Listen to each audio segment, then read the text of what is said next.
They kept being like, "We've got it," and we're like, "No, one more, one more. We want one more." Right off the jump, is there any favorite experience from the season, from this upcoming season, that really sticks in y'all's minds? God, there's so there's so many. The supercar episode was pretty big. Yeah, Rob came to life in that Lamborghini.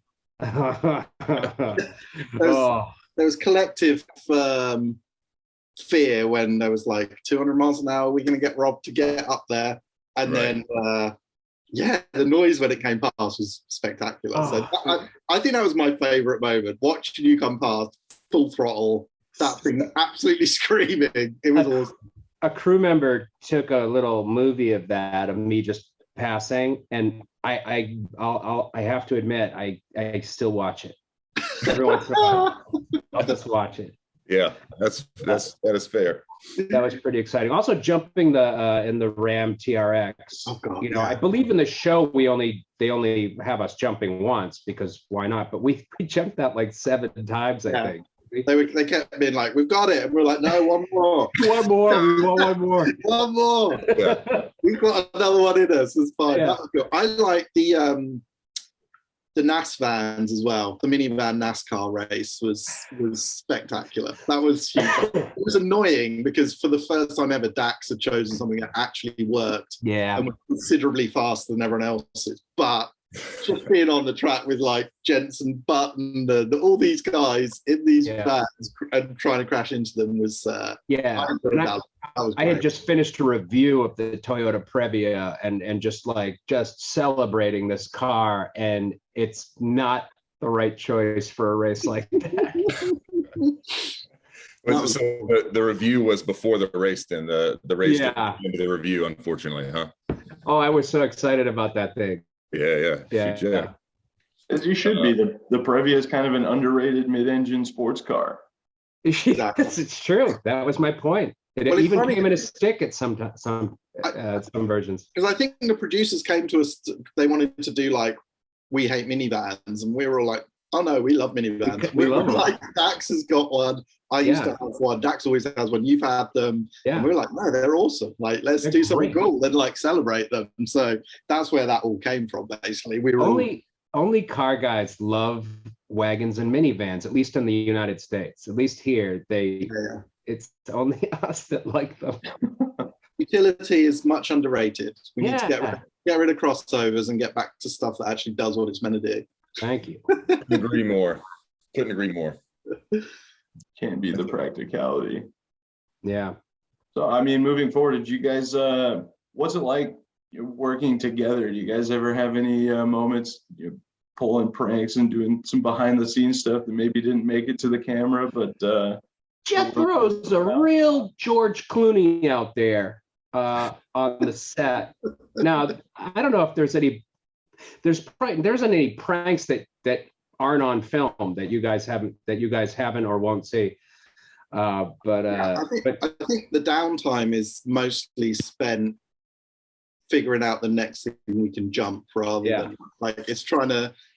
I think every time we're like on our own on set while they're doing all the beauty shots or whatever, it's normally like, okay, how do we take what we're meant to do and make it more fun or more extreme? So there's not too much pranking. I think, has Dax's car been sabotaged before? I think actually the racing drivers sabotaged his minivan, didn't they?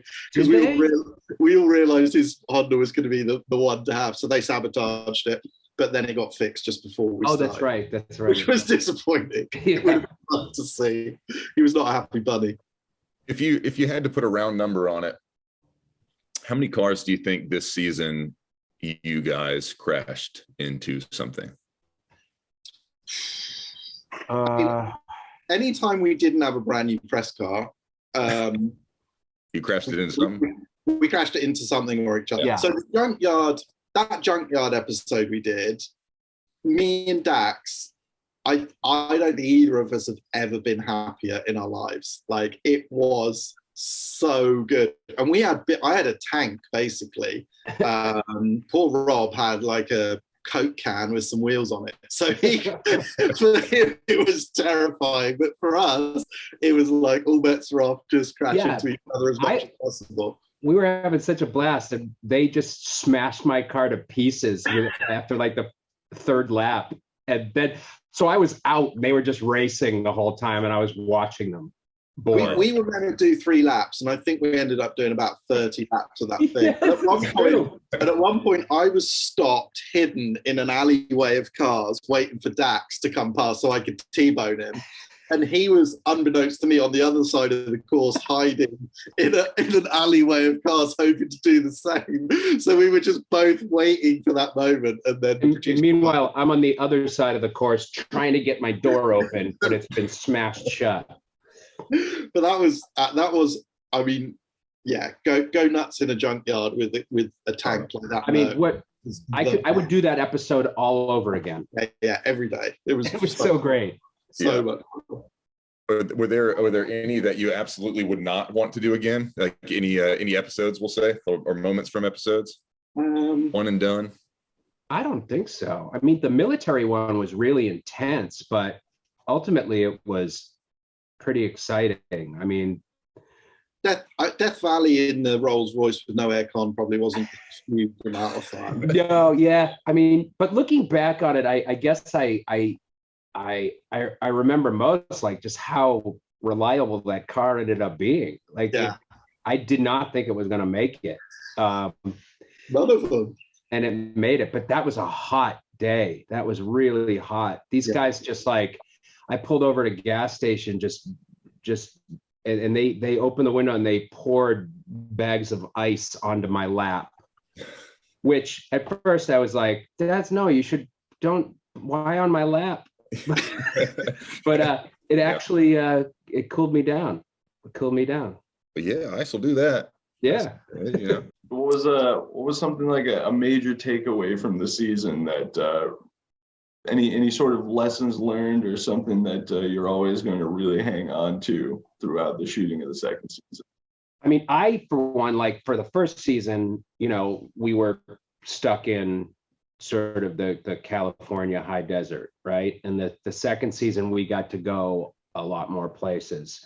So now I think what sticks in my mind is that the third season, we have to heighten,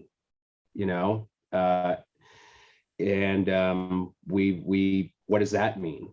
Where else can we go? I'm really excited about that. Yeah, I don't know if that answers your question. I forget what it was. For me, I think it was it's what the show is all about, I guess. But if you are just having a laugh in cars, it doesn't matter what they are. If there's 3 or 4, 3 guys, 4 guys, whoever, 2 guys, and you are genuinely just doing what you want to do without really having too many boundaries and worrying, it's so much fun. I know. Yeah. I feel like Top Gear is going to be a bit wacky and there's going to be like crashing into each other and stuff, but when you do it, it's so much fun, genuine fun. There was not a day where you don't wake up and go, oh God, we got to do this. We got to pretend this is going to be good. It's like, this is just awesome, whatever. And like Jethro was saying before, like we were scheduled to do 3 laps in the junkyard, but they did about 30. That was pretty much, that would be another takeaway from the season, is that we just oftentimes wouldn't stop. Yeah. We'd just do way more than we had to because we were having so much fun. Yeah. Well, I know we're about to run out here. Just a last little follow-up. I know we're all journalists. We're all in the automotive world, and we like to fancy ourselves fairly knowledgeable, right? That's kind of that's right. I'm a car journalist. That's right. We're important and we're fancy, and so I find myself almost daily, when I'm driving and testing stuff, that I'm learning all types of things about the limits of my driving ability or the limits of certain cars that I've driven 100 times, and then you find something new. With the amount of things and activities that you're putting these cars through so many different things. is there any time in the season, this new season, where you were like, ooh, I learned something new, like about the car world, not like a new car, but like a maybe an epiphany, or something like, oh man, this was something I wasn't aware of, about myself or about this model or whatever.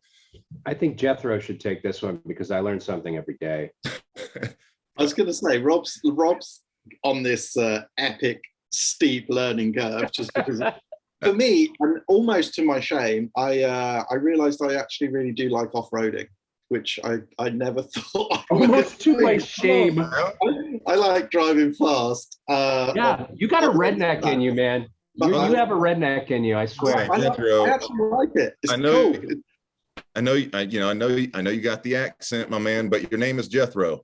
Yeah. I'm from Alabama. Jethro knows how to off-road. That's all I'm saying. You're already halfway there. That's it. Now I know why my parents gave me the name. They could see that off-roading was in my future, and maybe Alabama. Yeah. That's just one of those things that you can't avoid liking. It's the only people who say that they're not a fan of driving a car off-road annoyingly are the people who have never done it before. Yeah, well, that was me, probably. Yeah. Drop the stigma and go for it. It's one of my favorite things to do, and we're often doing it. We do it a lot. It's so much fun. And doing it in A, someone else's car, or B, a car that's so cheap it doesn't matter is the key, because it's just when you can just aim at stuff and not care, it's brilliant. It's so good. Changes everything. Yeah, exactly. Well, guys, I think we're pretty much out of time here, but just as a reminder, everybody at home who's watching, Friday, July 1st, Motor Trend Plus Top Gear America Season 2 hits the debut. Make sure you guys are going and checking it out. With the supercar episode is first, I believe, correct? I think so, yeah. Yeah, that's a good way to come out swinging. Thank you, Jethro and Rob, for being here so much. We appreciate you guys. And this has been Braden and Peter from Motor Biscuit. You guys have a great day.